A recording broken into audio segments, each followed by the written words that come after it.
HCAM is supported by our viewers. Thank you. And by the Hopkinton Independent newspaper and online news site. The newspaper reaches 100% of the homes and businesses in town, and the website is updated daily with exclusive Hopkinton content. Readers can receive a daily newsletter and breaking news alerts via email. This is HCAM TV.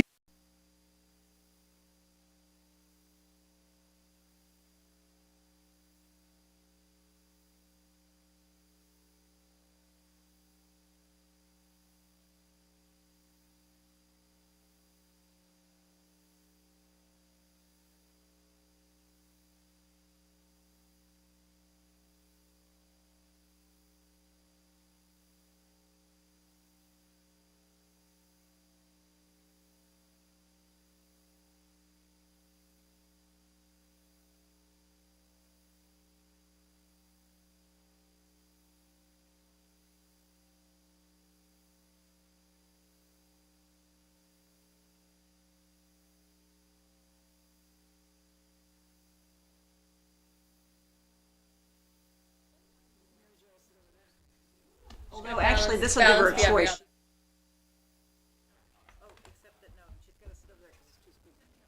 It's too complicated. I'm moving. Here we go. All good. This is like, Okay, but no sound yet? Or? Okay. Oh, there is. CV edit.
Those who were remote.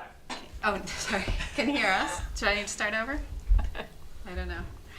Okay, so this is the select board meeting for Thursday, March 9th, 2023. And I want to make sure that all the select board members who are participating remotely can hear us.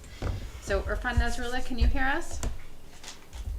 And we're going to liven you up. Just you see have to unmute him, right? Yes.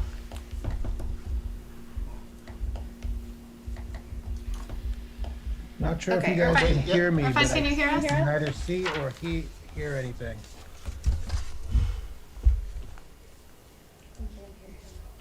I'm guessing. He's unmuted. He's unmuted. Okay, sound just started, but I still can't see We anything. can't hear him though. It says he's talking. Yeah. I am talking. You can't hear me? Should we get? Irfan, we can't hear you. Hold on.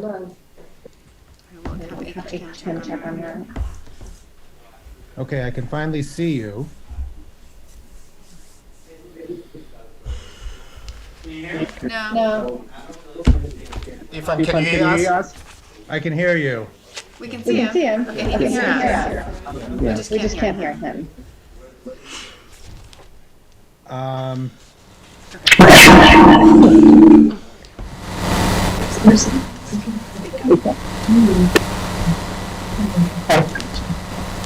Ifan, you want to say something?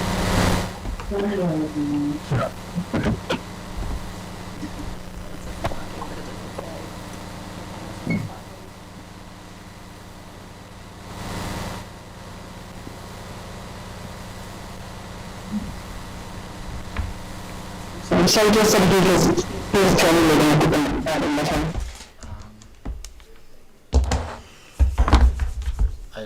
don't see schedule. Quick participants? Okay. Oh yeah. Amy has one of these. Oh, it's you personally. Oh, I thought it was Ansley. I gotcha. Yeah, he's up on he's, top. he's up. Okay. Do we need to promote him to panelist? Or who's good? He's a panelist. Right? Okay. So we can see Irfan talking, but not hear him yet. Yeah. Shaido, can you hear us? Maybe give us a thumbs up. He can hear us. We can't hear him. Okay, and no commenting with the district present in the room. We'll try to work out closing issues as we go, but I'll let the school committee have anything to order. Good evening, I'm Nancy Catlin, Chair of the School Committee. I'm going to call the meeting to order. We do not have any members who are participating remotely, but the three of us are here from the school committee. So, I think I'm going to begin, if everyone's trying to need to be able to speak, so we'll have to work that out.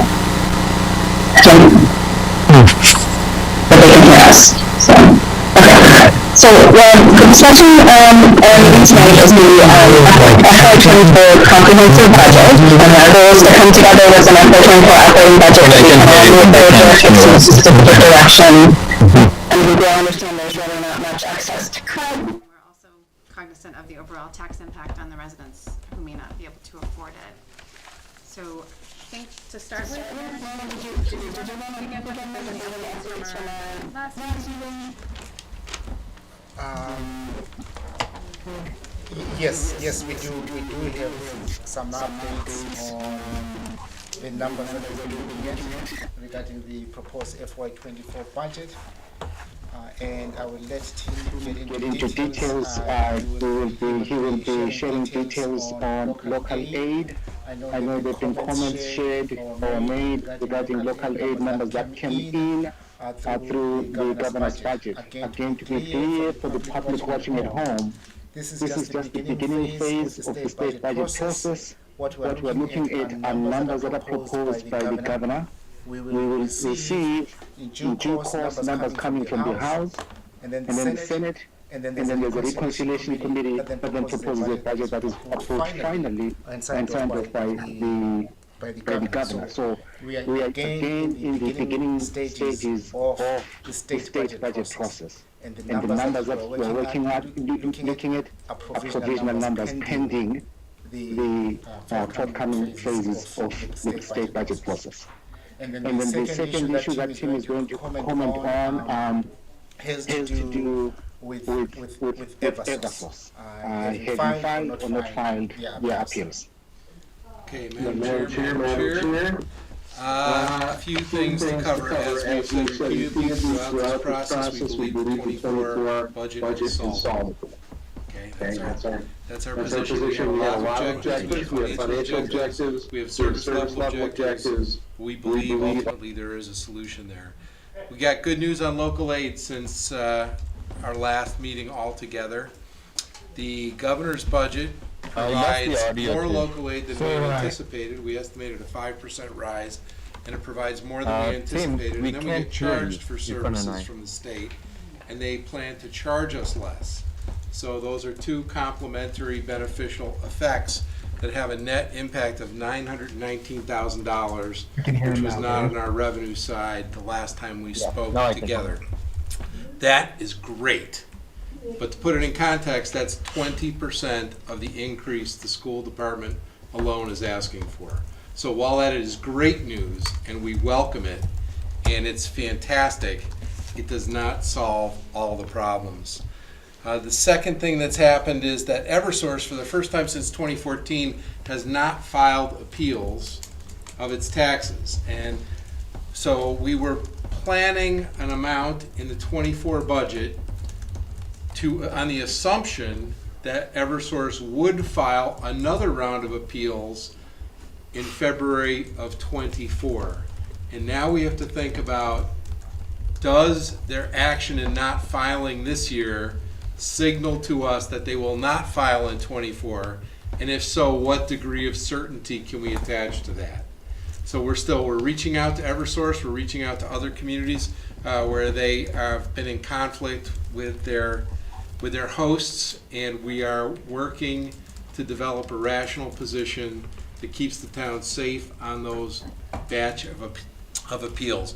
We're down to where 100% of our pending tax appeals are with Eversource, and they currently amount to $6.4 million. Finally, I would say, so those are, in any construct, it's good that they didn't file the appeals. So that's great. Offsetting that, and we've communicated this at the staff level, our healthcare costs for the current year are well above budget. And the number that we had in the January 20th budget memo for healthcare is going to be woefully insufficient. And that's just in the context of the current workforce and current costs. We have to think about what the cost escalation will be, and we have to think about the tranche of new employees who are proposed to be added, and also the propensity of existing employees to switch from spouse plans to town plans as other people squeeze down, and the town has been able to remain quite generous in its health care. So there are really several factors driving that health care. So those are the things that we are analyzing on the town hall side. We have documented the change in the baseline from local aid. We are working to come up with a rational basis for an overlay contribution based on what we know and can learn from Eversource, and most importantly, we're trying to understand healthcare.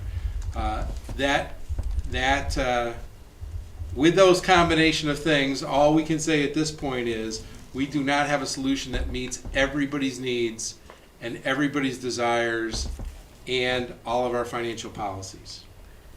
And specifically, in terms of health insurance, in FY23, we budgeted $9,824,350.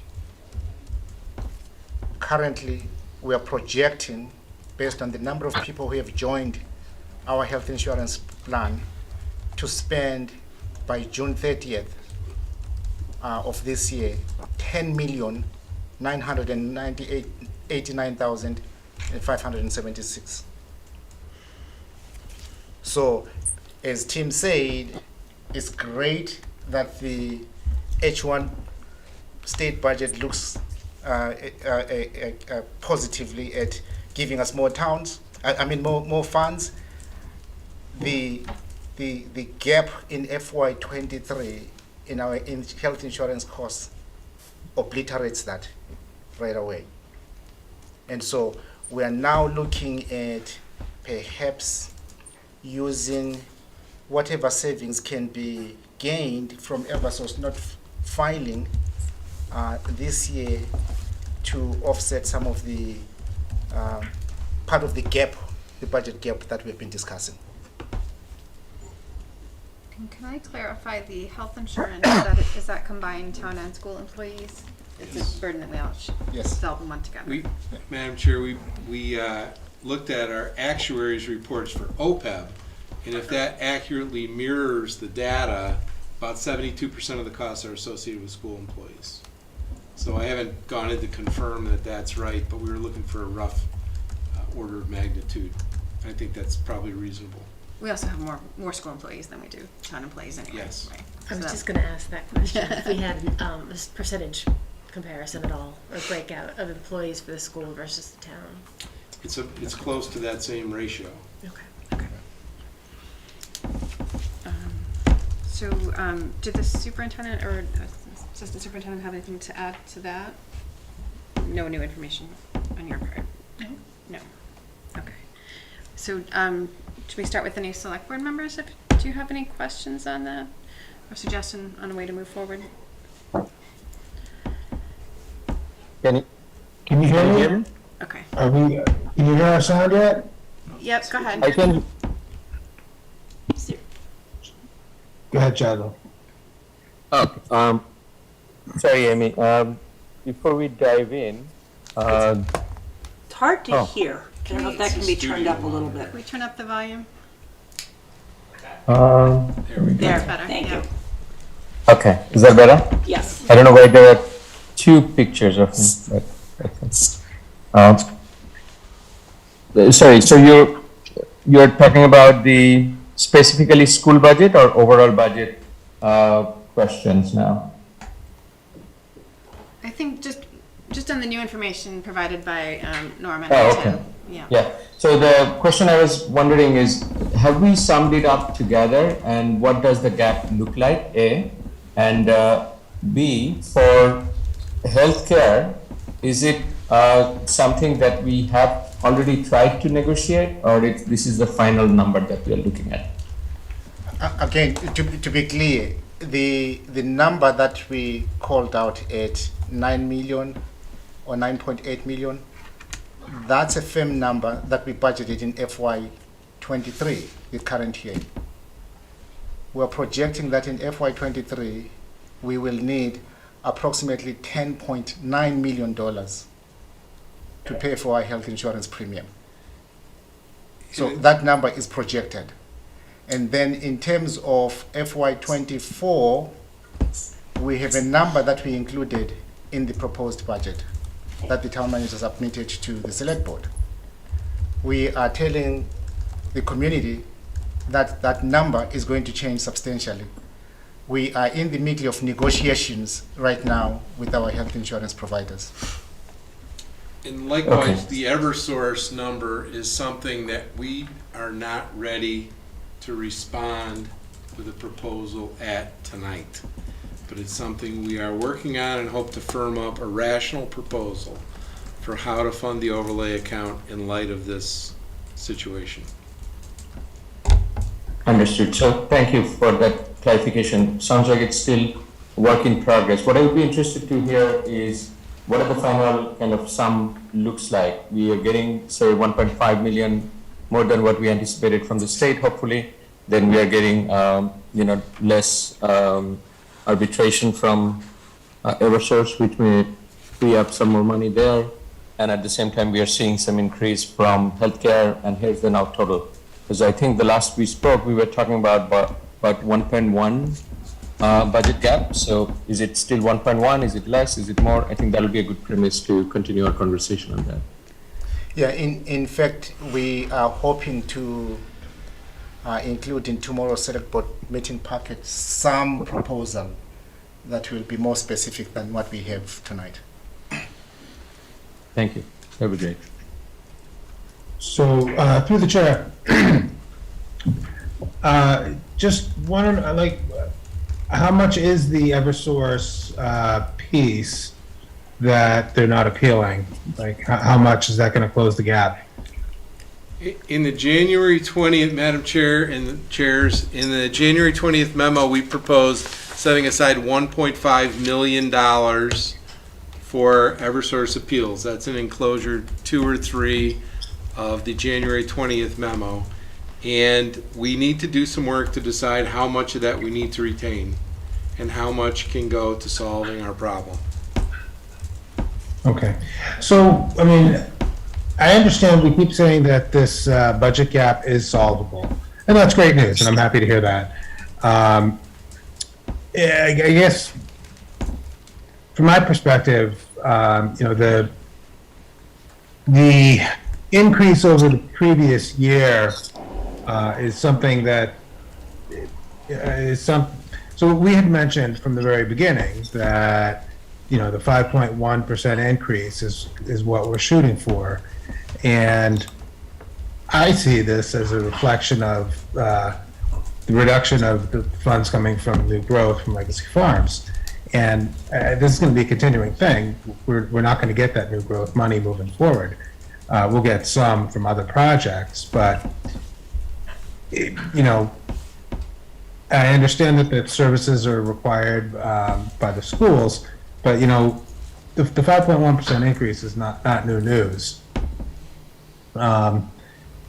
And I know that, we're trimming as much as we can, but I guess when we say that this budget is solvable, that's great news, but, I think we need to get some fiscal discipline in how we move forward. That's all I'm saying.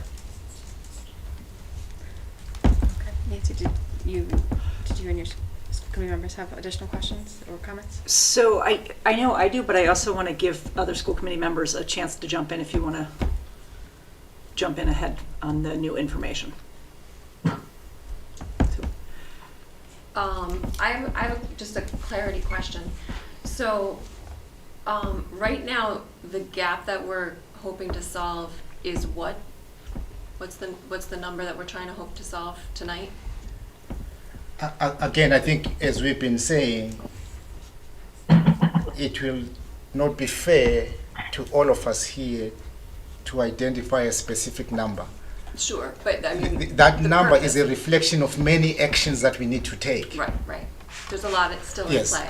Yes. But I guess I've heard 1.1, I've heard people refer to, I'm just curious if there's like a goal for this evening? Like, what is the purpose for this evening? Are we looking to come to a consensus? Are there still too many unknowns to come to a consensus? Like, what are we doing here tonight? Like, what's the goal? If I may, I think the goal of tonight is to continue our collaborative dialogue. Okay. To make sure that we are discussing the budget process as it moves forward transparently and sharing the information with the public. It is also, at least for me, to celebrate the process that we have had for many, many years in Hopkinton, where we all agree that the budget is not final until it gets to town meeting. Realizing, as we just discussed in the last 15, 20 minutes, that there are still other moving parts of the budget. So yes, I know there is an interest in much more definitive information. Unfortunately, because of the nature of the process, there are things that we know now, there are things that we don't know now, and this is a complex process. Why I celebrate that this opportunity tonight is that when we are dealing with complex issues, the only thing that we can do is to explain, and explain. Okay. And that's what is happening, at least for me tonight. I guess, Madam Chair, if I could just add one more layer to that.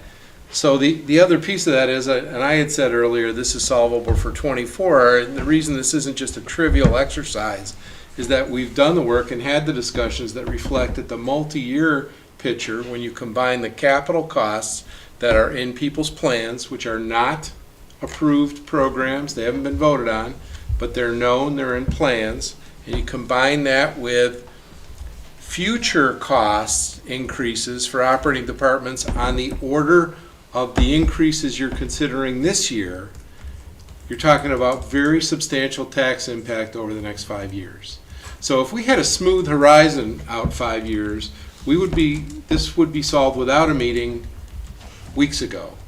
It is the sense that we have to tell people, it's the middle of August, we have some money in the bank, we can go to the Cape, but we have family surgery and a new roof that has to happen in October, November. We need to keep those things in mind.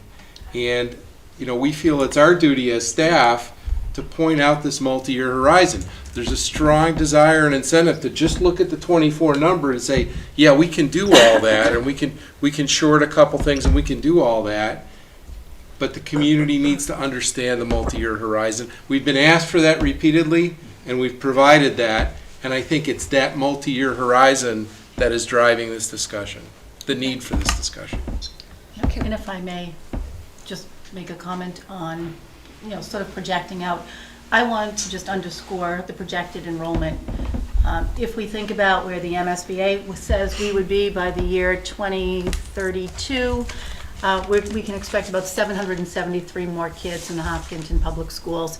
And I know people are wondering if those numbers are tracking. They're actually tracking ahead. So today I have 124 additional students, more students than what would have been predicted in June of 23, and I already have 42 students more than what would have been predicted in June of 24.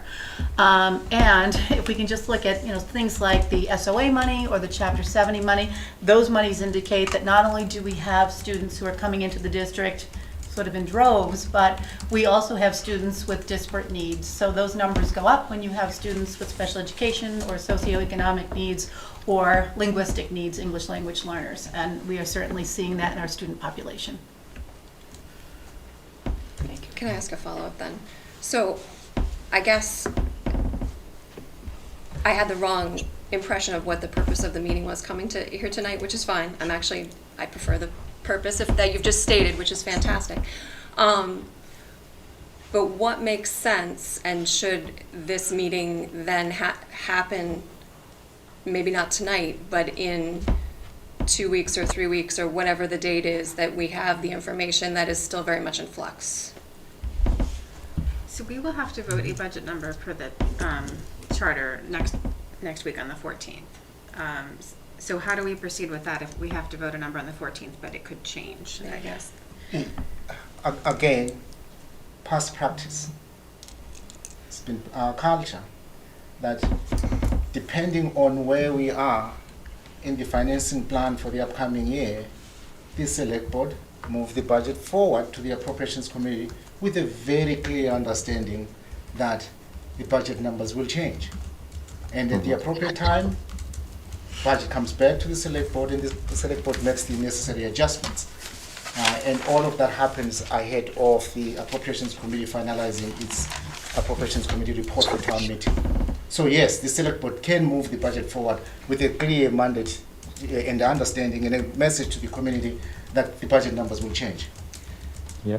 Through the chair, just to piggyback on that, I mean, I have been in appropriations where, and Norman and Tim both knows, we actually had the final number a couple of hours before the town meeting. Now, we don't want to do that, but I think the premise is that we'll go with a tentative number and work towards it, towards tuning it, and there is room to adjust further down. And as for tonight's discussion, I think what would be a good framework, as I'm thinking, is we can look at where we are now with the current budget, and it sounds like we are waiting for some numbers, but if there are any open issues, and sorry I missed the last meeting, if you want to reflect on some of the open issues with or concerns with school budget and overall budget and other relevant questions or relevant topics, we could share some thoughts around it. And then I think we should spend some time in terms of our overall long-term strategy a little bit, and what are the potential areas to kind of understand the problem a little bit, as well as potential areas for possible solutions going forward, just to set up and level set our thoughts and minds. And it'll be a continued discussion, so we can continue to work on it in the coming days, months, and years. But to Tim's point, I like the idea that all the analysis that we are doing, all the good information that we are collecting is a great premise to start that conversation, share the knowledge among us with the town residents. So we are all marching ahead together to solve it together for future. So little bit time on the current budget and the questions and open concerns, and then a little bit on the overall long-term strategy. That'll be my proposal. If I could dovetail off of what Mr. Manager said, I think that the keeping in mind the 5-year horizon is key, because as each year goes by, we're going to have it. You know, especially with the capital improvements, we're going to have everything come in piecemeal. So if we keep the 5-year horizon in mind, that's going to kind of give us the bigger picture rather than the small snippets that we're going to get each year. May I ask a short follow-up, and then I'll be done. So I guess then, to your point, select board meets on Tuesday to vote what will be sort of a preliminary, could change number. The school committee doesn't have another meeting scheduled to vote an updated budget. We would have to do so tomorrow. We would have to put it on the books for tomorrow in order to post for Tuesday before your meeting. I mean, I guess, so I think that the information sharing is important, and the potentialities of all the different pieces that are in play are important to share.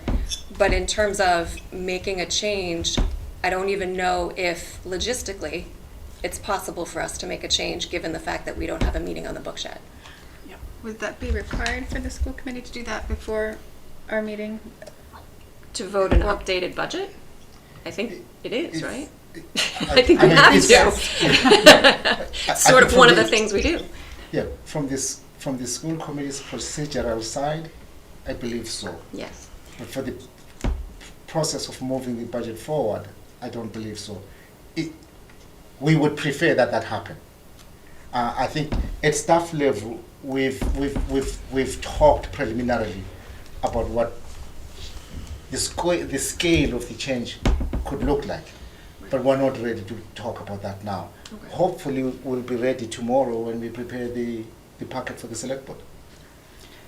So if I may, on the school side, it's not just a matter of sort of taking a number, but what we need to do is go back to all of our directors and all of our building principals and sit in a room and think about, you know, we have a very long list of items that could be removed from the budget right now that would get you to a $1.7 million reduction from the 8.3% increase. But I think what we have to do is put all of those people in the room and decide how to prioritize those things and to think about positions and programs and people, you know, all of those things, and they are three very different things. So that's important. I have a question that may take us back a little bit, and maybe it's unrelated to something that we're talking about right now.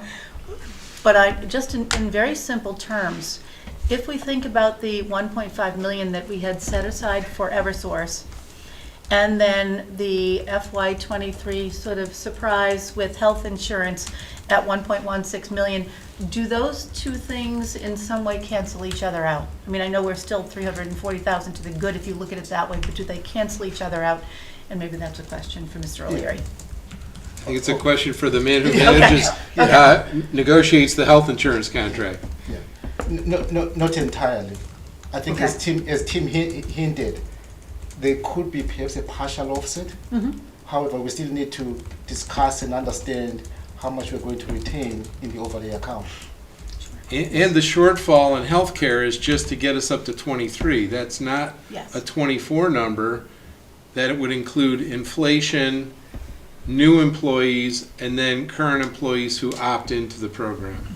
So there's a little bit more work to do. Thank you. So, can I just ask, one hope I had for tonight is to, understanding that specific numbers are in flux, I get that. But even with that, knowing the intention of the select board is really helpful, because what we heard last week was a different intention. It was your original budget message, but after the budget season and the conversations and not hearing throughout the budget season, you know, your asks have to come down to 5.1. The conversation at the meeting last week indicated the will of the select board was tending in the direction of sticking to the 5.1, which we had not anticipated.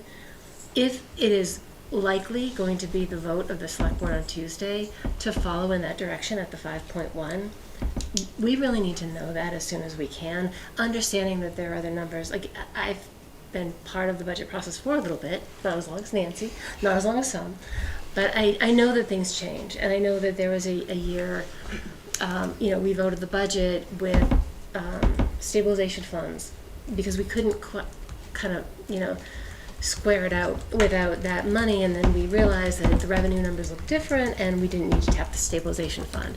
That's very different from voting a budget that is at 5.1 and then expecting you to come back in April and say, oh, we meant you could have 8.3. Like, I don't see a precedent for that kind of change. So that's a very large change and significant to the district. So if we could get an indication of the mindset of the select board, that would, and the rationale, that would be very, very helpful in the work that we have to do.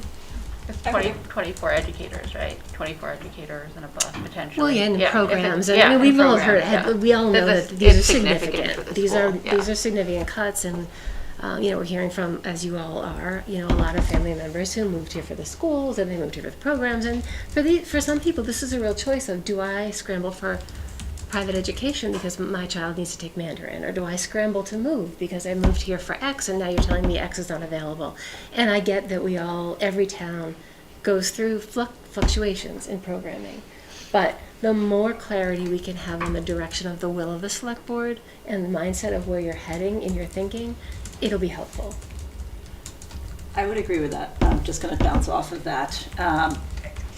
In terms of what historically I have seen in the time that I have been doing this in town following what was going on before that, the number that is voted once the select board votes the budget, the number of the dollars that the school committee and the school district is spending does not go up. Whether or not we've talked about, as Amanda referenced, in some years we've talked about trying to figure out where that money comes from.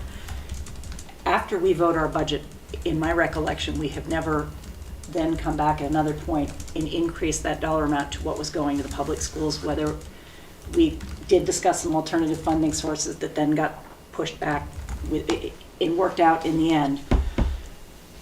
But our needs continue to increase.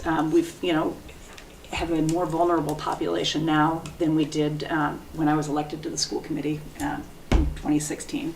We have many more students, and in terms of looking out and fiscal discipline, I think it's important to think about how we do our budget, which we're very mindful of. We start very early. I almost feel like we start right after town meeting in terms of the departments, looking at building from the ground up. We don't start with the assumption that we're going to spend 5.1%. And I think back when we met in September or October, it felt like that was a realistic target to maintain level services. In the meantime, we've hit some challenges that we didn't anticipate, not just enrollment related, but in terms of looking at some of the special education, the private special education schools, tuition going up, looking at what the needs are in our schools right now. Last year, I don't remember what the percentage was that we had taken from the budget message, but at the end of the day, we had a 2.88% increase over the previous year in terms of our budget. Some years it's higher, some years it's lower. The total 2.88%? 2.88 was the percent of our operating budget last year over the year before. Well, so actually, it's the FY23 budget. It's not actually over FY22. I had a couple of questions from the community asking what is the average, or what is kind of what happens from one year to the next. And looking at different years, there really isn't a way to capture what a typical year is. It's different challenges, different years. So we're here and we're looking at, we've got 4.5% in contractual and inflationary related costs that are fixed. We've got different issues that we're trying to address with special education and trying to make sure that not just the legal piece of what we're meeting, that kids' IEPs are met, but we're looking at kind of taking a deep dive after we looked at the MCAS scores and realizing that maybe there's a little bit something more we need to do. And I know that you all were at our meeting, our public hearing on January 12th, and we talked about that and heard from a lot of people in the community. Our educators are very concerned. I'm hearing a lot from educators, and all of the school committee members are. Our parents are very concerned because significant cuts means not a level service budget for us. It means looking at some really hard choices of cutting programs, of cutting positions, because if you cut a program, that there are positions attached to that. So I totally understand the piece that there are things that you can't give us a dollar amount tonight. I would agree with Amanda. I think the intention of what the select board is looking to do next week would be helpful for us in our planning purposes, because we will have to go back and do an extensive kind of a weighing of what needs to be done. What we did last week was looking at $1 amount of kind of what was perceived from the meeting, even though you didn't have a vote. And that's, again, I look towards Tuesday and I worry very much about what's going to happen if one number is voted in and we continue to see, things that are shuffling around, but it doesn't, in my recollection, ever result in the dollars being added back in. If we cut positions now, it will have a ripple effect down the road. We will be constantly trying to catch up, and the kids that would have benefited from, the class sizes that we have right now or the services that we can provide, their gaps will widen and we'll be catching up with that. So that's, I talked for a very long time, I apologize for that. It's a That's sort of- lagging indicator, right? Like the losses we experience next year, we'll see Compounded. next year, but Right. when the kid, like the fourth graders are in 10th grade, it's like there are gaps that will not be closed. Right. Can I ask I a was- clarifying question? I'm sorry. Yeah, you haven't spoken yet, go ahead. Yeah, I do have questions and I do want to contribute, but I also want to make sure I listen really carefully too. Last year, you had a total increase of 2.88% and met your contractual obligations, which this year were 4.4%. That's also, it's not just contractual, it's also inflationary. But there is another thing at play, which is we were in contract negotiations last year. Okay. And one of the things that we did was the message that we had from, all of you and our partners here was that it was going to be a very difficult year for us financially. And so we structured the contract for the raises that our staff were getting so that the amount was lower in FY23 than it is in 24. We do a 3-year contract and we look at, what reaching a certain percentage in that 3 years. We structured it so that it wasn't just the same amount each year, but a little bit less last year and more this year, this coming year in FY24. All right. This is not a criticism, but I don't think I understood that in October either. Yeah. So those are things we could have known No, I don't. in October when we're having that, but maybe that's me, right? Maybe I missed it, didn't understand it fully. We go to a lot of budget presentations and it's a Yeah. lot of numbers. Yeah. It's also a piece of looking at what the contractual obligations is also this is not just educators in Massachusetts, but pretty much I think everywhere, and certainly here.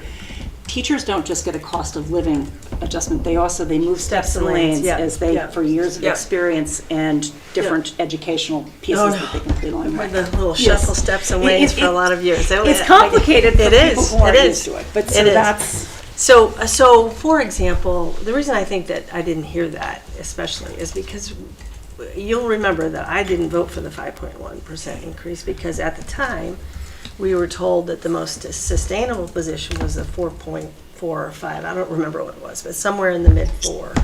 And I think that would have juxtaposed to that piece of information and made me think that that wasn't really possible, right? Because the school is really not 100% of our budget, but it is the driving force towards the percentage increase or whatever we're talking about for all the right reasons and obvious reasons. So, okay, that was a piece of information I didn't have. If I may, again, there are numbers that have been thrown out for the sake of educating the public and explaining. The 2.8% increase was not the real increase. The real number was 4.9%. Okay. And Because of help me retirement or because? Because of the Health insurance? establishment of the special education reserve. Okay. All right, so I do always kind of want to talk in actual real numbers. So your operating budget went up by 4.9%. No, the operating budget went up by 2.88, but there was a special education stabilization fund established. Right, but that counts towards your operating budget in this conversation, in this context. But I get it. Yeah, It wasn't wouldn't count money for you the had to year-over-year spend increase. Yeah, in correct. your day-to-day. I get it. And it doesn't then, the advantage, I think, from a town budgeting standpoint is that it's then not folded into our budget from what we're gonna get when we're looking at increasing from, staying within the levy limit. Yeah. No, I get it. Thank you. And we did that because last year was a very unusual year in special education. Our out-of-district tuitions went up markedly, like they had never before. And, there was some thinking around that. Was it a byproduct of the pandemic? So we weren't sure if it was going to be a one-time cost. I do think it's important to congratulate the school department. I do think it's extraordinary that this town attracts students of all skills, talents, and capabilities, but particularly special needs students. It's a point of pride that we do such a great job for kids with differing needs. So I think what I would say is that I I really don't support going lower than level service from last year. And I understand that also there's enrollment increases, so level service costs more even just because there's more students. I was kind of hoping that there might be some capital expenses that could be paid for in other ways, so that could reduce the overall impact on the residents, or if they were one-time expenses. And I don't know if there are any in the town or school budget, like that would be, I don't know, like textbooks, for example, is it something that it's not salary? Could it be paid for with free cash or something like that? I don't know if there are any, maybe they're not significant expenses like that could be paid for other ways. Yeah, that's a good comment. In fact, we've been looking at this for the last 2-3 months now. Yeah, we've looked at this. So there's not much. There's not much. Okay. I'm looking at Tim and Susan. There's not much. And if I may, I think on our side, Ms. Rothenberg, you could speak to this, but we have already increased our reliance on our revolving funds. We we voted that we would buy a truck for buildings and grounds. It didn't make the capital budget, but is essential because we need, we need it out of our transportation, I believe, revolving account. So, we're using those monies. If I can jump in, I think that's a plus, right? I think that's what those revolving accounts are meant for. Yeah. So I'm glad to see that, and I think that I don't know that I have tapped into the level of detail on the revolving accounts enough, but I think the public, I would like to know, and I think the public would like to know what the balances are and how they're being allocated, and if we can use those more assertively in a year like this. I will say. And I said this, but I want to say a couple of things. First, I'm very cognizant of the fact that that every investment we make in the public schools is an investment in the whole town and everybody and our kids and our future. And it is very hard to make up ground that you lose, right? It costs more to come back than it does to hold on and build. And, in my heart, I always want to not just meet level services. I want to be building, right? Not just in the schools, but any of the town departments that serve people really well. The thing that I have been struggling with the most is, and I think that conversation has finally started to happen publicly. The thing that I have been struggling the most with is the burden of the capital plan that's coming forward and the ways that I know people want to talk about the operating budget differently than the capital budget, and they are different things, but just like your everyday expenses at home, how much you owe for your house and your cars and your educational expenses, whatever your debt burden is, impacts how you have available monies. So, for example, we're going to have, I don't have a number, I guess is where I should have started, but what the number I'm seeking is the number that walks that line between helping us maintain our excellent services and being sustainable, something that we can really stand on, and our professional staff can say, we can do this year, and we should reasonably be able to expect to do something similar next year and something similar the next year after that, even after we potentially quadruple our debt burden that we're carrying. And that's before we talk about, by the way, that's before we talk about whatever debt burden comes from the water problem we're all going to need to commit to solving. So we have I just don't exactly know, and that's why I don't have a firm number. I look to the professional staff to tell me what that means to us from a sustainability framework. Because we, as Mr. O'Leary says it better than I, we can solve today's problem today. But if that just makes tomorrow's problem unsolvable, then we haven't done our job from a fiscally responsible place for anybody, right? And next to that, I will tell you that I really struggle, and the town is going to get what the town votes for, and that's as it should be. But I personally really struggle with the absolute knowledge that these capital decisions and these expanded operating budgets, I said this way back in the fall, if we pass everything in the capital budget, we're not going to have the flexibilities of conversation on operating budget next year. We're going to have to figure out a way to drive within what we have available to us. Otherwise, we're just continuing to add to that debt burden, actually, right? I really worry about folks that we know in a population in town that is growing that find it hard to actually feed their families, right? And we're not talking about nice to haves. We're talking about being able to stay in their homes and feed their families, right? There's many of us, probably most of us in this room, are going to be able to pay the increase in taxes, and we may grumble about it plenty, but we're going to be able to do that and everything else that we need to do. But we don't represent everybody in town, and we need to think about that. So I don't know what the number is, but it needs to be something that is as disciplined as it can be and as sustainable as it can be, given what we know about what is coming forward. So that's me. Through the chair.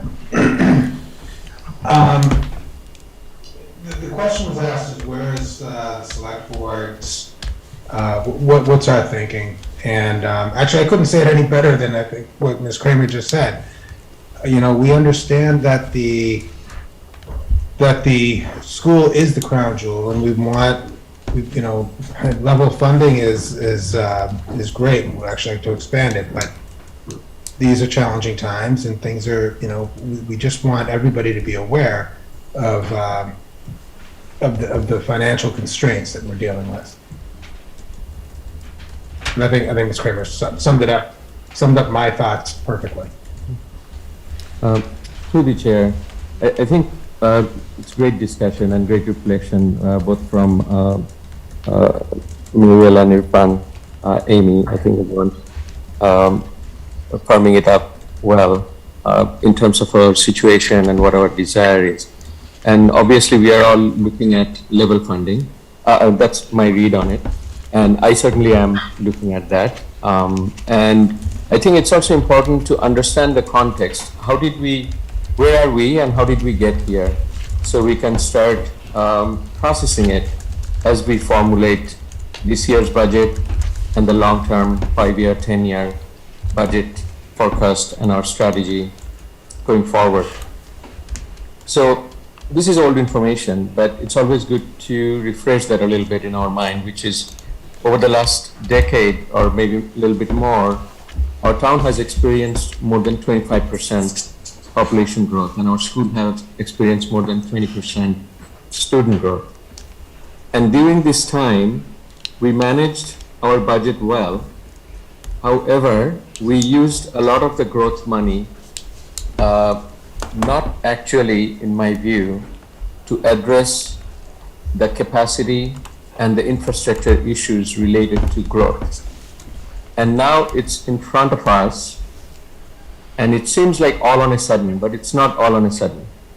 The 9,000 additional residents didn't happen last year.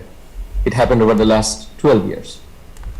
The 1,000 or 600 students addition happened over the last 10 years. And we're still forecasting another 700-800 student addition, right? And we didn't add significant to our school capacity. We didn't add or refurbish our infrastructure to meet this growth with the quality of service that we have experienced and we are proud of and we want to continue. So there is a payment for that. We can't avoid that. We have to wake up and smell the coffee. That this is where we are. We have experienced tremendous growth, and our current infrastructure, our current capacity is not able to meet it. And we are forecasting more growth, so obviously we will not be able to meet the future if we don't. And where and how we handle it, from that reality, I think we need to address that. And year over year, we have again managed it well, but if we look at it, I looked at some of the budget numbers. I know I couldn't do much with the limited capacity at the time, but if I remember, I think Tim can also help on that front. The school has been on an average about 5% over the last decade, year-over-year increase. But our contractual obligation, our price adjustment or inflation adjustment in and of itself would eat up more than half of that, most likely around 3 to 4%. So if you just look at the numbers, we actually used maybe 1% at most to address the growth that we have experienced over this time, which obviously is not sufficient, and we know it now more than ever. I mean, we always knew it, but it's becoming more and more prominent to us. So what are our options? We need to explore that. And obviously we don't want to, nobody here, I think, wants to pay more taxes or require or add to our tax burden to our residents, and especially the economically challenging households that Muriel was referring to. We totally empathize and appreciate the challenges that it will impose. But we need to look at the big picture connecting the both. We want to level service, and we want to fund appropriately to maintain and manage the quality today and for tomorrow, and be prepared for that. And we don't want to increase or add the tax burden. We want to find that sweet spot. But all this information aside, as adults, we need to process it in light of the reality and prepare ourselves as well. What is the best way to put our path forward? With that, coming to the school, as I mentioned, looking at the numbers, I do think that, and I don't think anyone is saying that, I do think that, with the growth that we are experiencing, with the, excellence and various services that we have in our school, adding, Mandarin teachers, adding our needed special ed teaching assistants, and adding various other quality improvements that we need and staff augmentation that we need. I honestly think, looking at the numbers, it makes sense to me. I would like to hear if there is doubt anywhere in terms of the numbers, or in terms of, what we heard the proposed and whatnot are from school and school committee, that, hey, this doesn't make sense. Why are we spending money on this? So honestly speaking, and it goes to the town administration too, which tells me that we are, and kudos to the school administration, kudos to the town administration, we are managing it our best in many ways. I don't think anyone would say there's wastage anywhere, or there is, irrational ask anywhere, at least that we have been presented with and seen and analyzed so far. So the question is, do we really want to look at the option of cutting something that would potentially harm us down the road with our school quality, which is our crown jewel, as we all agree, and which has a pivotal point in our town's overall quality of life? It gives great education to our children. We are proud of that, and happy and grateful for that. It creates a great brand for our town and continues its name recognition and quality of life, because that brings in new revenue that we have been using for the last 10 years from various growth, and brings in the challenges with the growth as well. And it gives us the benefit of appreciation and valuation of our overall assets, in personal and overall town assets. So I am worried that if we don't address the challenge as it is and look at it year over year, let's manage it, let's cut here, let's cut there, and eventual reality could be even worse, that we have to raise the taxes regardless, because we are just overwhelmed with our infrastructure challenges, with our capacity challenges, and with our operating challenges, just meeting the contractual obligations and inflation. But hey, at the same time, we have cut here and there, and it's reflecting on the quality of services. And God forbid, the school quality is going, in a direction that we don't want to. The quality of our other services are going in a direction that we don't want to. Now, we see tax raise, maybe not to the 100% that we anticipated, maybe it's at 80%, but we see significant reduction and compromise and adverse, I would say, impact on the quality of service. That would be like a really, really bad thing to happen. So we really want to be cautious as we prioritize, as we look at our options and whatnot. And maybe there are, it is high time, we've been talking about it, high time that we really, really be serious about expanding our tax base by looking at commercialization, by looking at that economic development office that we've been talking about for some time and trying to get something set up formally and really drive that forward. Maybe we look at, solving and resolving our center school property challenges. And now, once we are looking at ESBC, what do we do with Elmwood? Maybe those can be our new revenue opportunities as well. And maybe there are other state and federal opportunities that we could also look at.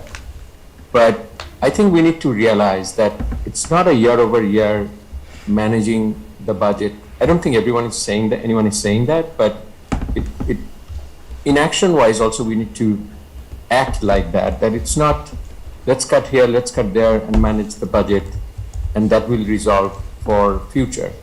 And I just also add there that team has done a wonderful job in building a model that could help us project various scenarios. And in some scenarios, and keep me corrected, I again didn't get to play with it that much, but it looked like that even in a very conservative way, if we cut here, there, in a very conservative way, it really doesn't prevent us significantly from the potential taxes that we might be looking at 5 years from now, 10 years from now, only because the growth has already happened, and it will continue to happen over the next 5-7 years. So we really need to be creative in terms of how we are going to manage it going forward and be action oriented on those. Let's do something that we can sow the seeds today, and we potentially can get some additional revenue streams. Let's also look at, there's no blank check for anyone, right? Let's continue to look at as rigorously as we do on our cost structures and various priorities. But I do think that we do need to, take the reality and kind of take the bull with its horn and direct it in the way that can benefit us long term. And one last thing, I worry that if we don't really look at the long-term consequences, these are some things, it's like a ship, it's not like a speedboat, it's like a ship. Once we set some course, we realize the problems 3 years, 5 years, 10 years from now, and it's too little too late to kind of change the course or course correct at that time. And I hate to mention, but it's just for the fact that we are where we are. Over the last 10 years, as I said, even though we experienced 25% growth, and we probably got 2 million, 3 million every year from the growth money, we used it to do a lot of great things, and we see a lot of benefits out of that as well. But we didn't have enough to manage the growth, manage the capacity and infrastructure, in my view. And we also had done 2 underwrites, which actually, if you calculate it, and Tim can do that better than I can, took 2-3 million probably out of our baseline, which we are now already talking about today. And when we did that, we probably didn't think we would be in this situation today where we are, but that's how we need to think about going forward. I'm just saying it so we can, learn from it and we can strategize better going forward in light of that. Anything we do in terms of our overall budget today will have major impact 5 years from now, 10 years from now in terms of the quality of our life, quality of our services. I think we need to kind of wrap up the discussion and give clear direction. So I think I will say that I can support the budget as submitted as long as a way can be found that we do not have to have an operational override. And if we do, I would look to if we could remove any capital expenses that are within the budget, or remove or delay maybe for another year, or find an alternate funding source such as a grant. Is everyone okay with that direction, or because they would need to I do not have a number, right? It's a sustainability question. It's what you're talking about is what we hope we can say. Right. I hope we can say that too. But I need to know what it is that we can legitimately say to the public, to ourselves, about what a sustainable number is. So I don't have that same comfort. If something happened that supported that, I'm 100% in. Can I ask a question? How will that be determined? Like, how do you come to a number that's sustainable? I don't. The finance office does. Yes, but I mean, as far as like comfort for the The, general, like, town you know what I'm professionals. saying? Like, it feels the whole conversation, like I'm a data person, so it feels very squishy and like uncomfortable for me when we say like, I will feel good when I know that people aren't going to leave. How will we determine that? Like, how do we determine the threshold? Because there has to be a threshold, right? Like where we say, I'm very comfortable with, for example, a $55 tax burden for the average person, but not 60. Like, how are we establishing that? How do we understand where I'm sure you probably know So this is what you do. we have to vote something next week. No, So- I understand and that. So I guess I just for my own, the way I think about these things, like I very much want to, as part of the school committee, I want, when we go through the budget process, I want to be mindful of all the things, all the different variables that go into it, that you all have to consider, right? I think Mr. O'Leary is going to have to teach us a financial class. I would next be year. happy about I know, that. right? I Me love too. spreadsheets. He has so many over here. It's very enviable. And may I just share one thing with you before we part ways, because I know you'd like to wrap this up, but this is something we put together this afternoon. And I think it speaks to, and I apologize to Mr. Nasrullah and Mr. Mannon, because this is a hard copy, so you don't get to see it. But as Mr. Mannon was talking about that whole notion of how many kids have arrived in our school district, how many people have arrived in Hopkinton, and how are we sustaining our infrastructure. The 2021 per pupil expenditures are the most recent ones that we have, and we talk about this all the time. What we've done here for you is we put them into the big buckets. Under those bigger buckets, there are subcategories. So for example, under administration, you might see curriculum directors. What we've also done, and really thanks to Mrs. Rothermick for putting this together, is we've ranked Hopkinton out of 321 school districts across the Commonwealth. There are 351 cities and towns, 321 school districts. And so in terms of sustainability and level funding and making sure that our schools stay top-notch, you can see that our ranking in administration is 199th out of 321. Instructional leadership, and that's teachers, 316 out of 321. Teachers, and that's paraprofessionals and nurses and some of those other categories, 190 out of 321. Other teaching services, 218 out of 321. Professional development is actually in the top quarter, and it is because much of that is grant funded. So that's why you see that number rise to the top. Instructional materials, equipment and technology, 270 out of 321. Guidance, counseling, and testing, 186 out of 221. Pupil services, 246. So if people are continuing to think special education costs a whole lot, it costs a lot less here. Operations and maintenance, 179. Insurance, retirement, and other programs, and we've talked about this very frequently, that our insurance does not cost a lot here at 307 out of 321 districts, and the total in-district expenditure, we're ranked 277, and total expenditure, we're ranked 289 out of 321. Now, I don't say that to say that we are low and we're not providing good services for our kids. Every metric runs contrary to that. We are providing incredibly great services for our kids. And so I'm not upset with those numbers, but I am concerned if we can't even provide a budget that offers level services. Because we truly, the high level of education in this community is the hallmark of the community, I believe. And so I just shared this with you because I think one of the things Mr. Mannon was getting at is really that notion that we've been very conservative. We've done a whole lot with a little. And I'm proud of that, but I don't necessarily know how long that sustains before we have to say we can't do it anymore. And I apologize for throwing that out there so late in the meeting, but I feel like that's one of the things now that we're seeing when we heard the number 1.7. And I know you're going to work on that. And I know Holly has a question on the floor about how do we come to a decision about numbers, and I didn't mean to interrupt No, you don't have to. But that I data is also important. just emailed your document to Irfan and Shadul. It was like, Oh, good, thank you. Because when I'm like, I don't know what anybody's talking about, it gives me anxiety, so. Right? Dr. Cameron, can I just clarify I think- something, because Sure.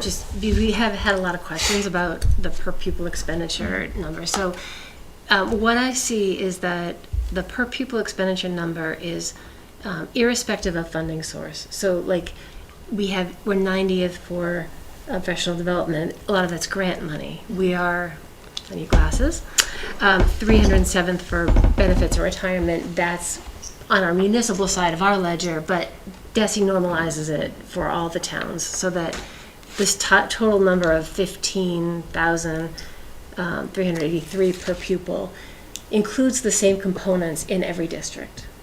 Yes. Thank you. If I could jump. I was going to add too, that I think that, we know there are economies of scale with per pupil expenditure too. We are so large and growing so fast, we get a little bit of that, whereas like you look at Millis, they still have to hire one of every type of person, but they have so fewer students, they don't get that economy of scale that we get. And, and we're still growing very fast too, so it may level out a little more later. Go ahead. Just to ask just a clarifying question here, because we did receive a question about this, and I know kind of looking back to last week at our school committee meeting, we had talked a little bit about per pupil expenditures, and I think this is a hard one to kind of for people to wrap their head around when you look at our $15,870, and then you look at Weston, their number's over 30,000. That's correct. And it's all the same things in there. It's a apples to apples comparison. Is that? That's correct. Correct. That is a pretty darn good value and something that I feel like we should celebrate. Well done on that.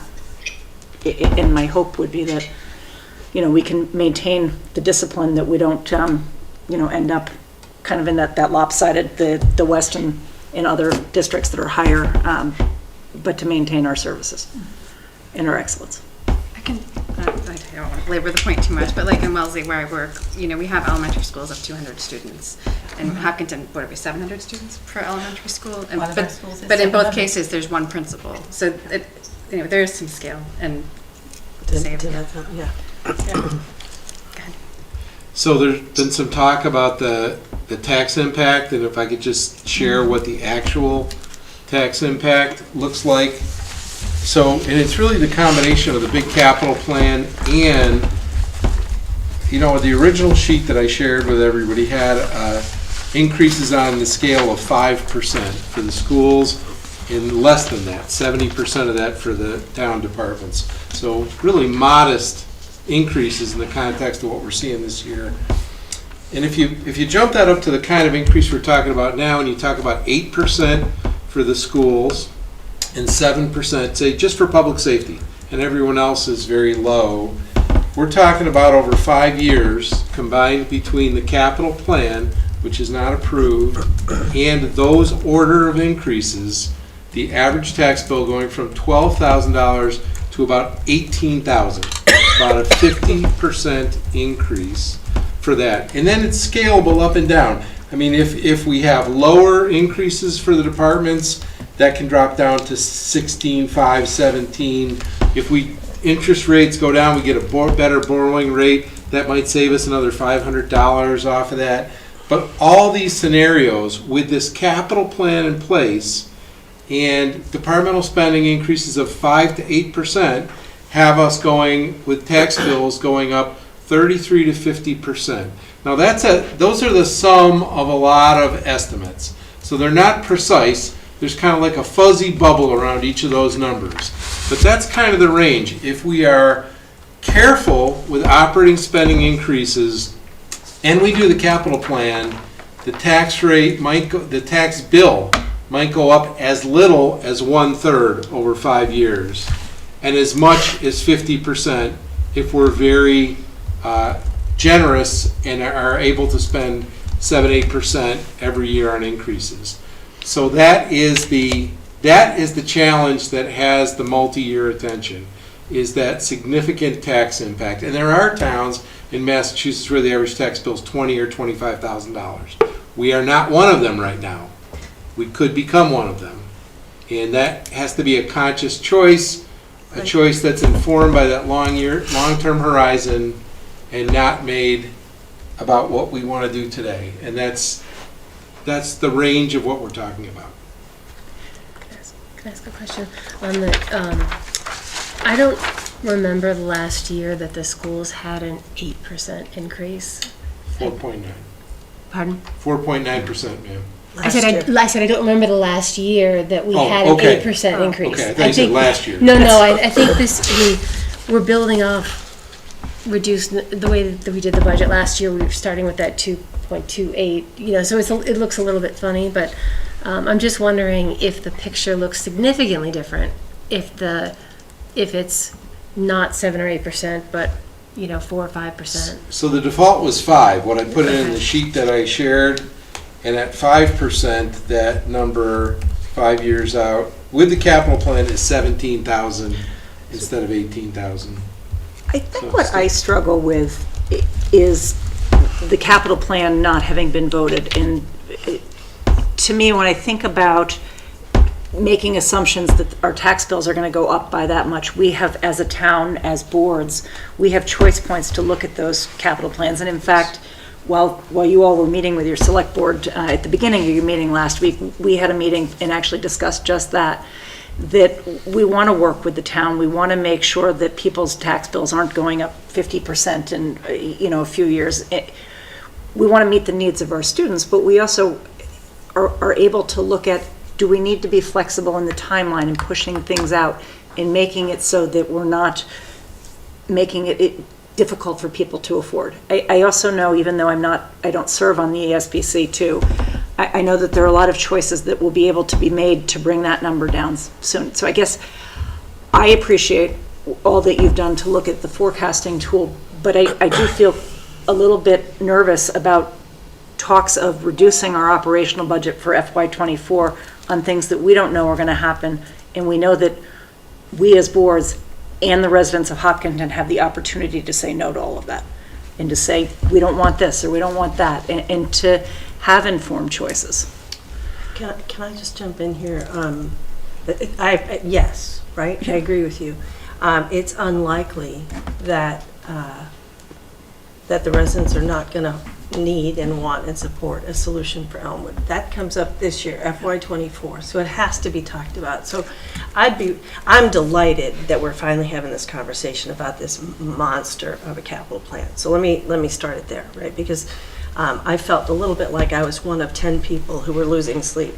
I lost a lot of sleep. Okay, I'm so happy to hear that. Thank you, Nancy.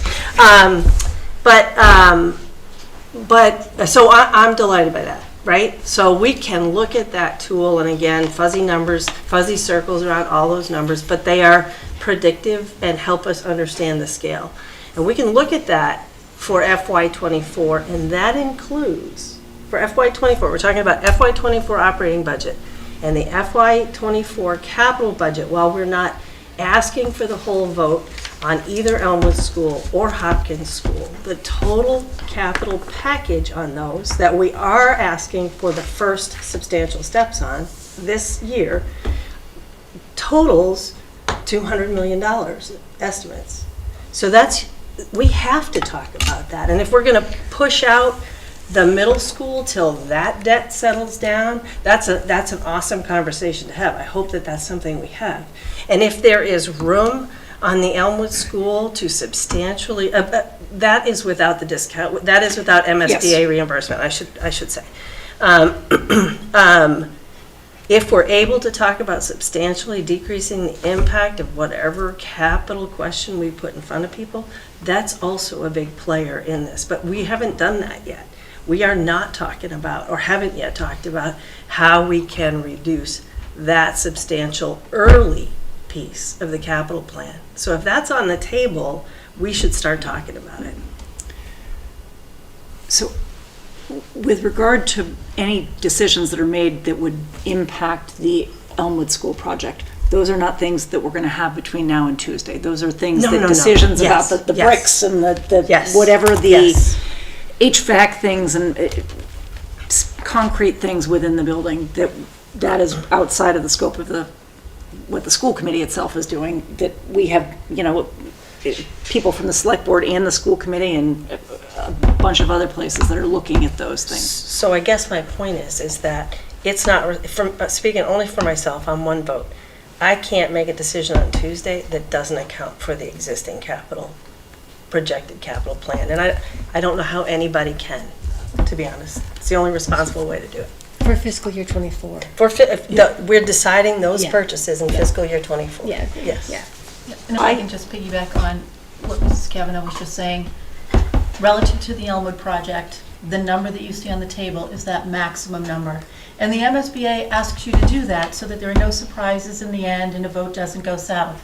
So when you take that number, a lot of decisions have to be made. How green do you want the building? Are you going to go with something geothermal? Are you going to use very expensive construction materials or less expensive construction materials? What will your reimbursement rate be? So once you put all of that there, that number of 200 million will come down, hopefully substantially. But we don't know that number today, and I do worry about using the number 200 million because in theory it should be significantly less than that. So what we know today is it might be 25% of 175. I can't do that kind of math, but let's say $30 million less. That's fast math. Don't anybody check me on it. So that takes 200 down to 170. The numbers we're talking about today, because that's Elmwood and Hopkins together, right? Hopkins doesn't get reimbursement. So, I can't help but think, for example, that Hopkins is going to cost us $30 million, to expand. Is that current projection, somewhere in there? Can we come much closer to $100 million for Elmwood? Or even less? I mean, an expansion project, right? 175. When they talk about the expansion project, the MSBA, they actually put that in there as more expensive than building new. What is the estimate for expanding and rehabbing Elmwood? I would have to go back and look, but it is more. I wouldn't mind knowing that, but yeah. I think it was in our meeting packet I didn't last see week. it. I went back to One look. I other didn't see thing it. that we should remember, and I think Mr. Manning was talking about the number of kids who've gotten here. So I looked it up. In 2018, we had 3,400 kids, and it's 2023, and we have 4,200 kids. No, So that's 800. If this does play out, we are going to need an elementary school that will. And interestingly, the elementary school that we have out there was chosen because of its conservative cost. I know that sounds kind of crazy. I know, and this is not a criticism. No. It's No, crazy money. People are working hard on Mary that. Ellen, it's more, it's 174 million to renovate Elmwood.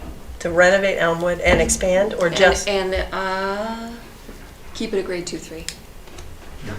So you get no, like. And that's page 11 of our last packet. I think. So that was what I saw in the last packet is a new school on the site. I'm talking about renovation of the existing school. Correct. Yes, That's not, thank you. I didn't see That's not new construction. Well, Yes, doesn't it's- that also it's- have the additional burden of moving those kids while that Well, Yes. that happens, Yes. we're gonna do that at Hopkins, we're gonna do that at the middle Right, school. That's, right. that's a wash. No, if it's not, cheaper. no, because the Hopkins school doesn't need the same level of work that Elmwood would. Okay, Like, they so literally I'm would be able to thinking answer. disruption, okay, Right. that's a fair point. So, And I'm gonna channel my inner Leah, because she's not here, and talk about the high-density housing that we have to consider, that is a potential to bring an additional swath of students that we do not have in our projections. So it could be a burden, it could be, not a burden, a like student population that we haven't even accounted for, that will be an additional, who knows what the impact of that will be. I have, I hope Leah's happy somewhere. I hope so. So I hear all your concerns. I've lost sleep over the budget. More than I think is healthy for a volunteer on a board. Yeah, right? My two things pop into my head. One is several years ago when Dr. McLeod was the superintendent, I can recall being at town meeting and a gentleman came up and asked if she had considered lowering the standard of the schools for the ability to save money. And her response was that nobody had ever asked her to do that. My concern is that if we take from our operational budget and make reductions that don't meet our students' needs in order to potentially offset projects that may or may not cost less money, may or may not be approved, we are doing exactly what was asked, which is lowering the standard of the schools. I don't see any way around it. I know that's a lot to to put out in 5 days. You have to think about that, but I think that's a reality, and I think that's something that, as school committee members, I think we're all very aware of. I would assume that you guys are very aware of that as well. I know that, historically, we have had different points in the budget where we've had challenges. We've always been able to resolve them. But I do have deep concerns for our students, for our educators, and I'm hearing from people who are concerned with if we go from being a top-rated school to a school that's, dropped down, ultimately that impacts people's property values. And I don't know what that does to the tax rate, but. So I also don't know what this massive debt does to our property values, to be honest with you. And I know what it does to our bond rate, right? And then we'll be borrowing more money. But I hear you, right? I think that we are violently agreeing on a lot of points, and we're struggling with massive questions, right? And it's my financial math background, right? Ultimately, right? I want to vote with my emotions. Everybody does. But ultimately, I have to know with my vote that there is a financially sustainable position. And then I need to understand what those impacts are, even if they're hard, right? And that's hard, because I want every department to have whatever it is they think they need to be the most robust department they can be. I guess I would counter that in terms of stability with it is far more expensive to do remediation to catch students up where they have had things that were not meeting their needs, whether it's educationally, whether it's behaviorally, emotionally. You can't quantify those, and I wish that we could say this is sustainable because X, Y, or Z. But if we reduce our services, I don't know what that cost is going to be in 1 year, 2 years, 5 years, and I don't believe that either Mrs. Rothermick or Dr. Kavanaugh can answer that either, but I believe firmly that those are substantial costs that we're kicking down the road, and I think worse than that, some of those kids will not recover educationally. It impacts their futures. And my only worry beyond all that is the children who are arriving. You'll notice that Mrs. Carver asked for absolutely no FTEs at the Elmwood School, and she didn't because she has nowhere to put them. And we are currently dismantling classrooms and moving the principal out of the principal's office at Hopkins right now. That school is maxed out. We cannot put another classroom in there. There's nowhere to put them. When we're going to have to build up operational capacity, right? That's the other thing that's coming that we still aren't talking about is all those new teachers we'll need to hire to fill those classrooms. That's right. Correct. So we need it's a big bite to try and get our arms around, to make sure we're doing it in a way that we can actually, I'm going to use the word sustain again, and I'm tired of it myself, so you must be tired of it. But we can actually have confidence in that we can maintain that kind of necessary investment for the growth that we're expecting, right? It's not easy. This isn't easy. All the professional folks at the table do an awfully big job, and we appreciate them for it. None of it's easy. Okay, but I think we do need to give clear direction on what we're going to do, or what do we need, what will happen next week. So are we comfortable with, does the school committee need to post a meeting so that they can meet before our next meeting because we're going to ask them to cut something? Or are we comfortable going forward with the budget as it is now, knowing if, and is there are specific data points that we need before Tuesday? We're going to get more information before Tuesday.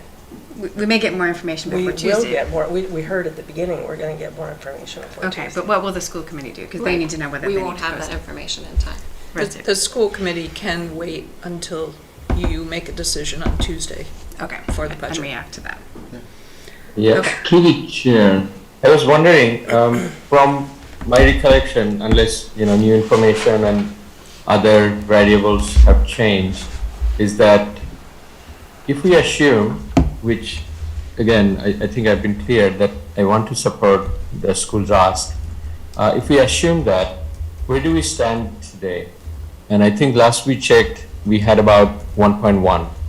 And then we talked about remediating that through some of the other means that Mr. O'Leary suggested. So based on that information, I think we have a premise to, or a scenario based on that. And then if there are new information and other that we get by Tuesday, we'll possibly have other scenarios to consider.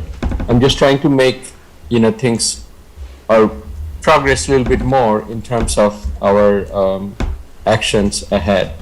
And I'm leaning towards, for 2024, keeping the schools ask as is, and then looking at how our alternate scenarios or alternate options kicking in could help remediate that. And Mr. O'Leary's answer could be, that's impossible.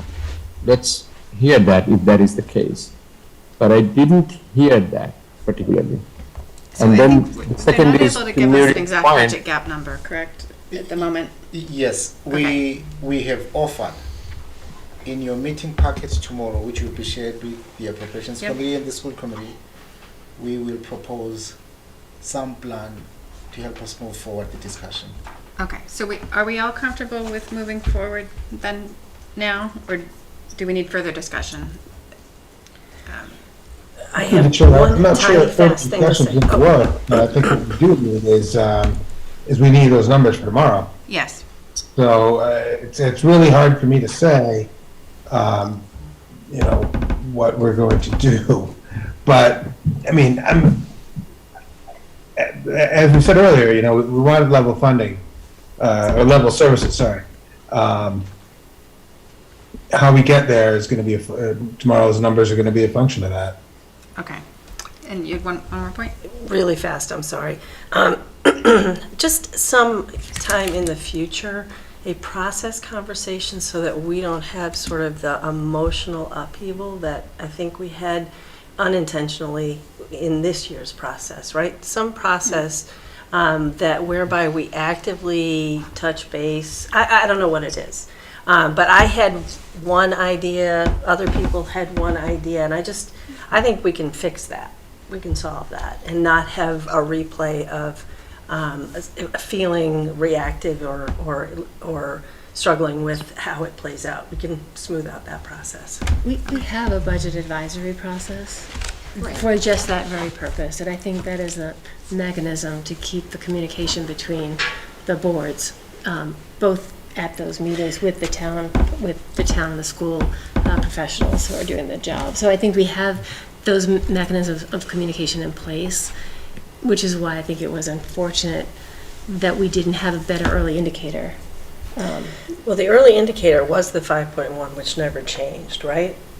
It was 8.3 for. No, but from the select board. Yeah, it was kind of there for a while. The budget message was 5.1, and that never changed. In October. Yes, But I put the Okay, budget okay, advisory. No, I Yes, just, no, I know, but we can't I'm go just back and saying, forth, so I'm one just at a saying, time. there's a process whereby we can communicate about whether that number is changing prior, actively communicate about it. As a Okay. new member, I thought that was the purpose of our joint meetings with the select board and appropriations. That could be a misread from me, because we had 2 separate ones, right, in December and then in January, the week before our vote. So I don't know, I don't know if you're thinking of an additional meeting where the sole focus is we talk about the numbers as they stand, and if the select board feels comfortable with those, or if we should, the next year, make that final meeting the week before the vote, the public forum meeting where everyone's kind of there, if that should be where we have the conversation. I don't know, I just want to make sure that we Yeah, have a I process agree in with you. place that everybody feels more comfortable with next year. So I'm open to any suggestion. Okay. Okay, so I think we have our general consensus and we sort of know what's gonna happen. I mean, we're gonna get more information tomorrow in our packet. I'm sure you all will be watching our meeting next week. So we actually are posting to be able to attend your meeting. Okay. Good, yeah. And your packets are typically out on Fridays by like noon, right? It's early for Fridays. Ideally, town hall closes at what, 2? Right, so ideally. We just went through a very helpful discussion here. We do a great job, but we will provide some information by end of the day tomorrow. By noon is not possible. That's I thought this when we posted on Friday, so that's fine. End of day is fine. Yeah. Well, in the ideal world, we would post at noon, but I think as long as it's before 6, we will make the deadline, right? Yeah. Okay. What time do you have to start working tomorrow, Tim? Yeah, right, exactly. I always say at my job, by close of eyes. Okay.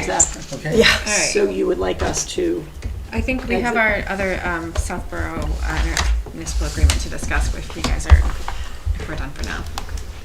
so then I would seek a motion to adjourn the school committee meeting. So moved. Okay, motion by Jen, is there a second on that? Second by Holly, all those in favor? Yes. And thank you all for the discussion and for people who tuned in at home. We are adjourned at 7:37. Thank you. Good luck for the rest of your meeting. Thank you.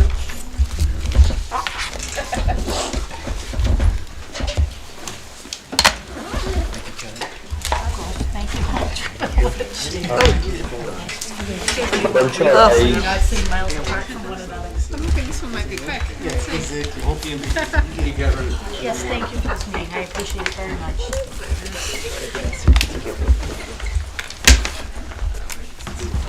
I am reminded after reviewing this agreement why I am so delighted I am not an attorney. Thank you. I'm sad in my eyes. If I had to do this for a living. Yeah.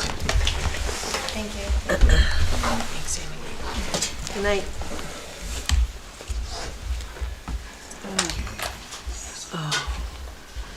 All right, so Southborough Interconnection. Excuse me, Madam Chair, I do need to drop off. I believe you have a quorum, right? Yes, as long as Irfan stays on, we have a quorum. Yeah. Oh, no. If he leaves? Shadul thinks he might leave, yeah. Yeah. Good night, Shadul. Okay. Thanks for being here. I hope you're doing well. Thank you, Shadul. Excellent. All right, I'm so still here so long okay, as. more focused on the budget. I have all those documents open, now I gotta open the municipal agreement again. Hold on. Norman, do you wanna walk us? Or you probably need to open it Can too. we ask you guys, I'm sorry, can we ask you guys just to step out? Oh, I'm sorry. Yeah, no, it's okay. Yes, in your packet, I included the draft Southborough MWRA interconnection IMA. As you may have seen from the description the description of the item on the agenda, Southborough's annual town meeting is March 25th. And so I wanted to put this draft in the board's hands tonight so that the board will be able to discuss it in more detail next Tuesday night. Okay. Purely from the information that we've shared before, as well as from a summary perspective, this is a 25-year term agreement.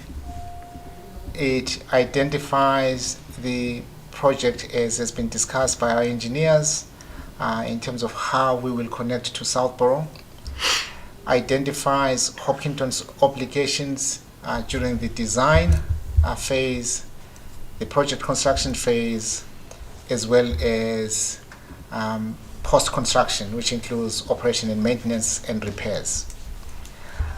In addition, it identifies an incentive component whereby Hopkinton will be helping Southborough to implement at least 3 water-related projects. We also have worked with Town Council on the legal aspects of the IMA, including the termination clauses, where clearly we are negotiating a way whereby if something should happen, highly unlikely, before the 25-year period, what happens? And we've identified that in the IMA. So, in summary again, 25-year term identifies Hopkinton's obligations during design, construction, and post-construction, operation and maintenance. It also identifies an incentive program where Hopkinton will be assisting Southborough in implementing at least 3 water-related projects. And all of this is in the context of Hopkinton accepting the degree and scale of disruption that might be caused by the construction of our interconnection. Yeah, and so we will pay for all expenses related to the design and the construction, and right, so the Southborough would be doing us a favor by approving this, and they're going to have to deal with the disruption to their roads and everything. Did anyone have any questions about that? I guess I might have a couple, but I don't particularly have questions about that. I did notice a couple of places where there are some corrections that need to be made, but that sort of makes sense to me. It's typos and so forth. I'm not actually a legal person, right? But I think that the only thing that I thought was interesting is that we're purchasing water from Southborough, and I thought that it was just like a pass-through, and we're purchasing water from the MWRA, and I have no idea what that means or why it matters. It's just interesting to me. So we will pay the bill to them rather than directly to the MWRA? We are still working out how the payment is going to be made. But here's why we're purchasing water from Southborough. Southborough has an assigned volume of water from the MWRA. Yep. That's where we'll be taking the water from. So they're not using all of their allotment. Yes. So that's what that's about. Yes. Okay.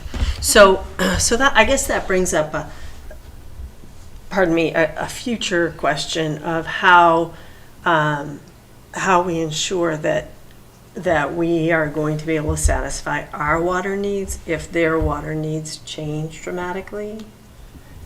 We've discussed this extensively. The agreement that we're discussing, that is before the board tonight, does guarantee Hopkinton receiving a specific volume from Southborough. Okay. And in addition, I think as we've been discussing here locally, we will continue to look at other ways of connecting to the MWRA. This may entail convincing the state to bring a water line along 495.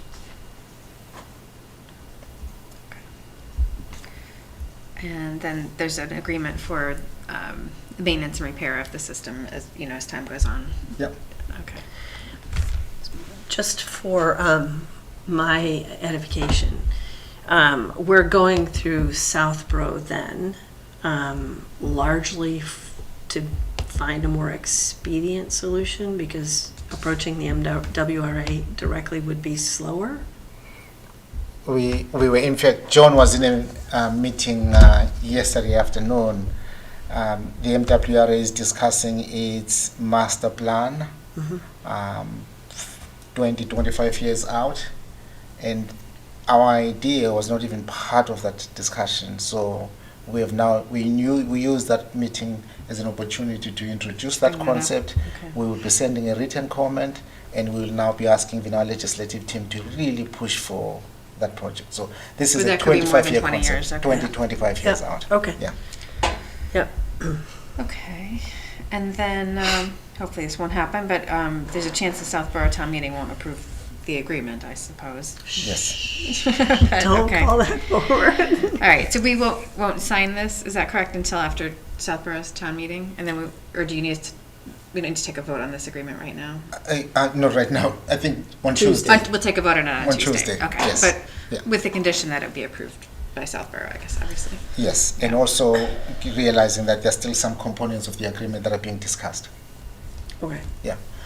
And if there were typos, we could send them to you. Since they Well, were not yeah, typos. I want to ask if it's a typo, actually, in one case. Irfan, do you want to ask? Yeah, you said that there's some things that are still being discussed. Can you enlighten us, just so it's not a complete blindside on Tuesday? Yes, one of the items we're discussing is the method for allocating the O&M costs in the future. Okay. We will have to negotiate that with South. What is O&M? Operating Operation and Operating and maintenance. maintenance. Yes. Okay. And the two positions would be, one, we only pay for our operation and maintenance. I mean, what are the positions that we're trying to come to? We have asked our technical support team to identify the best way of approaching this. One way could be simply basing it on volume. The other method will simply be based on capital projects as they come up. However, we are relying now on our water consultants to advise us on the best methodology to use. Okay. Thank you. On the payment schedule and budgeting, page 13, going into 14, it says if Hopkinton detects any error or inaccuracy in any invoice received by it, it shall promptly notify Southborough in writing of the same. Any sum affected by such notice shall be paid by Hopkinton pending the resolution of such discrepancy. If Southborough finds that an error or inaccuracy did occur, I think Southborough shall promptly rebate the amount overcharged, right? Yes, correct. And it says It's Hopkinton right now. Yes, correct. Yeah, thank you. Yep. And then it's just easier for me to do it now if that's okay. There's only 3 of them. Page 16 of 19 of the document, not of the packet. Under indemnity, the first paragraph, Southborough shall indemnify, not indemnity again. Oh, yeah, indemnify, page 16. And then, on the signature page, are they a select board or a board of selectmen? I saw board of selectmen in the beginning of the document. Oh, good. Yeah, I think select board. I believe, Yeah. Okay, so on the signature page, it has it correctly select board, but there's somewhere in here, we have it board of selectmen. I don't care. I I'll won't have it correct die it. hard, but yes, you're right. I see it on Yeah. page 3. I see it. Yeah, we will fix that. Anyway, 3 and that's my grand contribution. All right, very good. So I'll go through this more carefully and provide any comments in writing. Okay. Thank you. Okay, so we will vote on this on Tuesday then, and that way Southborough will know when they have their town meeting. Yes. Okay, great. All right, is there anything else for tonight then? That's it. Okay. I'll make a motion to adjourn. I second that motion. Okay, and roll call vote since we're Maria Kramer, remote. yes. Irfan Nasrullah, yes. Amy Gertovich, yes. Okay. All right, good night, everyone. Good night. Good night. Yeah. Give Cyrus a kiss.